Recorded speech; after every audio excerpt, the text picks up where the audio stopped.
Cestos aéreos são cruciais para o trabalho nas distribuidoras de energia, né? Mas a gente tem visto ao longo dos últimos tempos aí muitos acidentes, né? E então eu queria saber, na tua opinião, para a gente começar aqui, o que tem impactado para ter tantos acidentes envolvendo cestos aéreos, com vítimas fatais, dizimando aí vidas de eletricistas no setor, e que tem trazido esses números tristes aí para a nossa área? Na tua opinião, o que tem agravado, o que tem contribuído para esses acidentes aumentarem tanto nos últimos anos?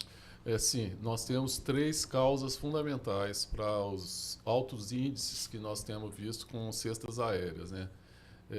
Não só cestas aéreas, equipamentos de elevação de pessoas para trabalho em altura, né? O principal equipamento realmente são as cestas aéreas, mas a gente vê também muita utilização de guindaste com cesto acoplado, né? O setor elétrico usa muito esse tipo de equipamento. E são três causas principais. A primeira, deficiência de projeto e construção. A gente percebe muito que existem equipamentos que a construção, o projeto dele é deficiente, não atende à normalização técnica pertinente. A segunda causa de acidente é devido à falta de inspeções e ensaios rotineiros, né? Existe toda uma rotina obrigatória de realização de inspeções e ensaios e, de forma geral, a gente não observa que isso vem sendo executado, né? O que gera muito acidente.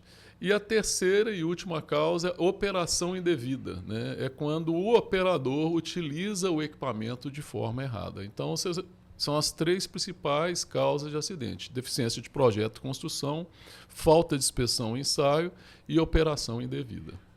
Assim, uma curiosidade que eu tenho é o seguinte: hoje nós temos no Brasil um sem número de cestos aéreos, de guindaldos, e esses equipamentos eles são submetidos a ensaios por várias empresas que executam esse tipo de serviço. Assim, na tua opinião, do ponto de vista de qualidade de realização dos ensaios, o que é que isso pode impactar na segurança e na implicação de acidentes, na ocorrência de acidentes desses equipamentos?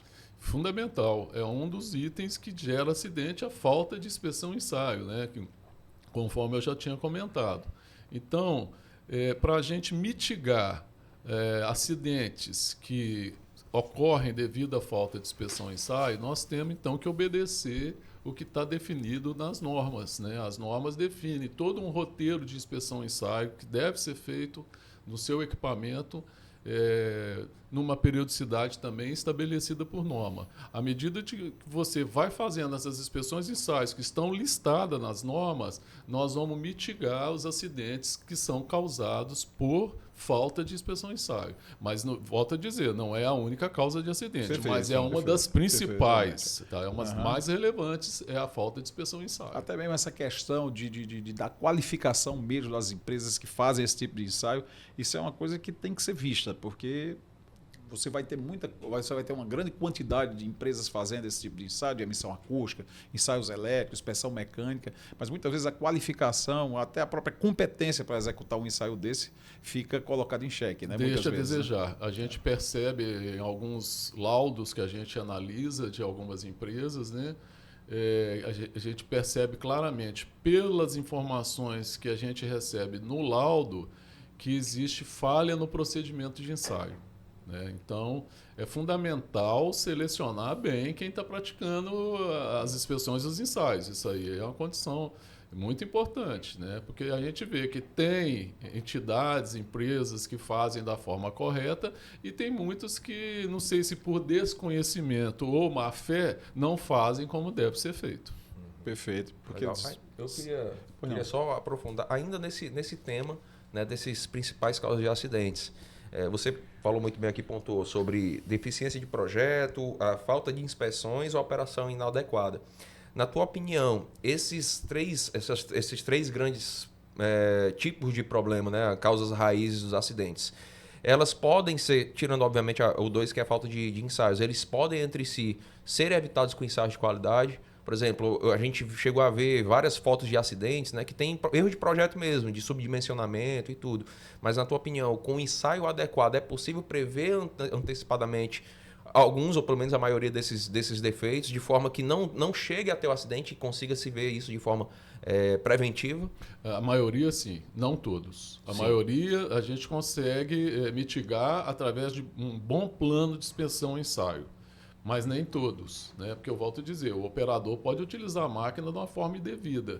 E isso aí não seria, vamos dizer assim... Previsível. Previsível, né? não seria cercado por um programa de inspeção. Você pode estar com a máquina muito bem inspecionada, muito bem ensaiada, e ela ir para o campo, o operador fazer uma operação indevida e quebrar a máquina. Se chama de mau uso da máquina. Então, assim, mas concordo plenamente que se a gente tiver um bom programa de inspeção e ensaio, nós vamos evitar a maioria dos acidentes, não todos. Perfeito. Porque não adianta também uma máquina que não tem um projeto adequado, ela pode colapsar mesmo não tendo passado ainda pela primeira inspeção, pelo primeiro ensaio. Perfeito. Você compra uma máquina nova, né? Se ela tem uma deficiência de projeto, ela não chegou ainda nem na primeira revisão, nem no primeiro ensaio, e ela pode colapsar. E nós tivemos um acidente recentemente exatamente com essas características. Né? A máquina ela não suportou mecanicamente um esforço normal no campo, e ela colapsou,